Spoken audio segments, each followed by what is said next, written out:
What's going on, everyone? So one of the positions of need is the center position that the Lakers need to address. Now, it's very likely that the Lakers are going to go and trade for a center. You also see the Lakers looking to bring in a more veteran as a backup, right? But they need a clear-cut starting center.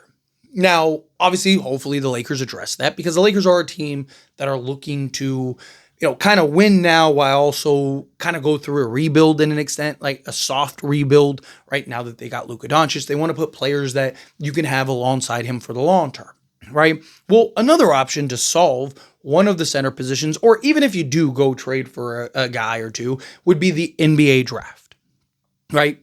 Lakers have the 55th pick.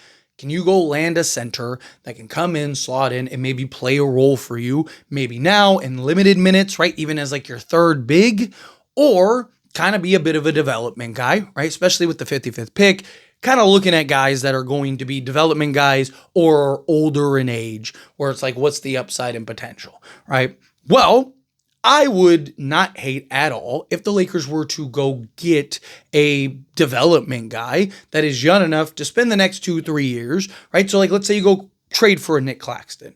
Well, you could get a guy that comes in that you're developing over the course of his contract, 3 years on his contract, and then now that guy's ready to step in and maybe play a major role, or, in a year or two, step up and be your primary backup and play a big role, and then eventually make that stride and that leap into the starting unit. Or maybe you get lucky and you end up finding that guy that's just good right out the gate, right, for the Lakers that can maybe do something. And one guy that I really want to see the Lakers potentially look at is Mouhamed Faye out of Senegal. He's a guy that measures at 6'10", right, with shoes, right, 7'5" wingspan. He has a 9'2" and a quarter standing reach and a 20.75 standing vertical.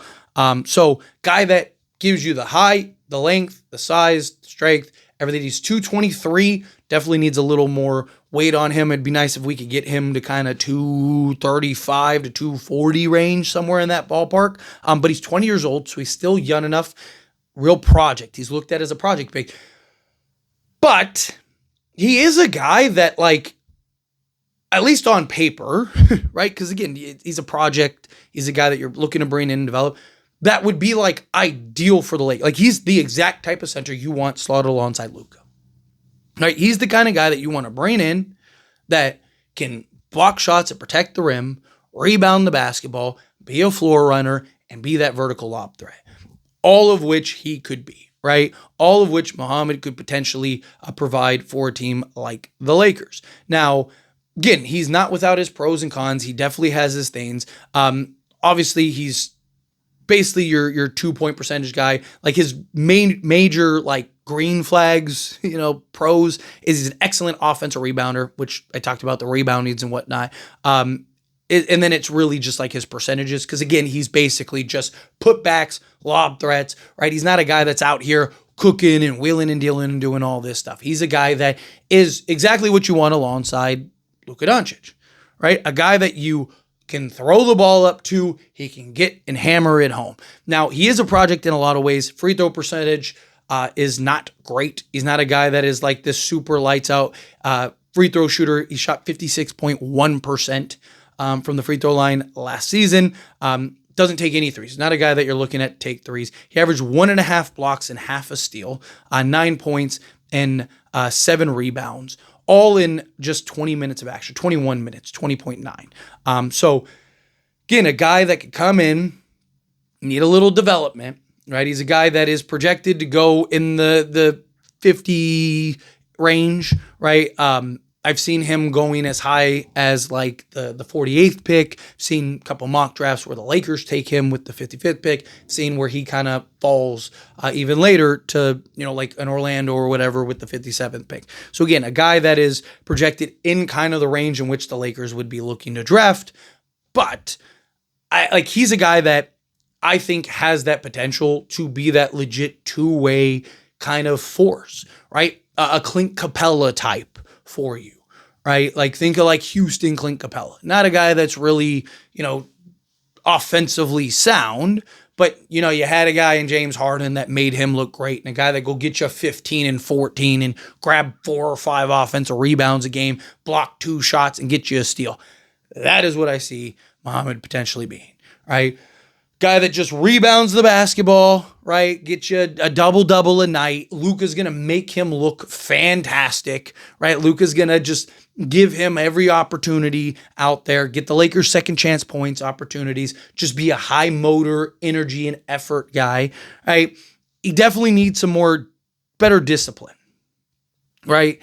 He can get a little foul happy at times. He's not like atrocious, right? Like he's not like even like Jackson Hayes can get pretty foul happy, right? Like where, you see times where he picks up like 3 fouls in like 5 minutes. And you're like, dude, what are you doing? Like, but him being 20 years old, getting a development guy, there's going to be some flaws there. And one of them is just better discipline on the defensive side. But he is a guy that does project to be able to defend in space, which is important, defend in the pick and roll, use his long wingspan and length, athleticism, his verticality, right, to shift and block shots and be able to be a help defender as well as defend in space, right? That's the key. Can he not only be a rim protector, but can he defend in space too? Because that would be huge for the Lakers, right? To have a guy that like, hey, Luka gets blown by, boom, I'm stepping right up and he's there, right? And he's able to shift with the guy and defend at the rim and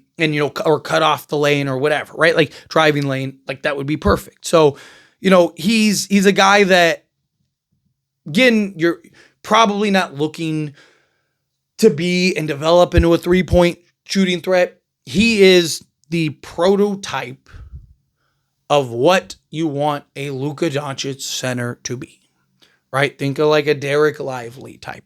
Now, Derek Lively was more, NBA rated impactful, but also nobody thought he'd be as good as he was as a rookie on a finals run, right? I mean, he was very good, right? That was surprising to a lot of people. So again, you never know what somebody's going to be, especially alongside Luka, especially when you're the ideal center alongside Luka, right? So, he's a guy that if he just kind of comes in and knows, like, 1, I'm on the Lakers, right?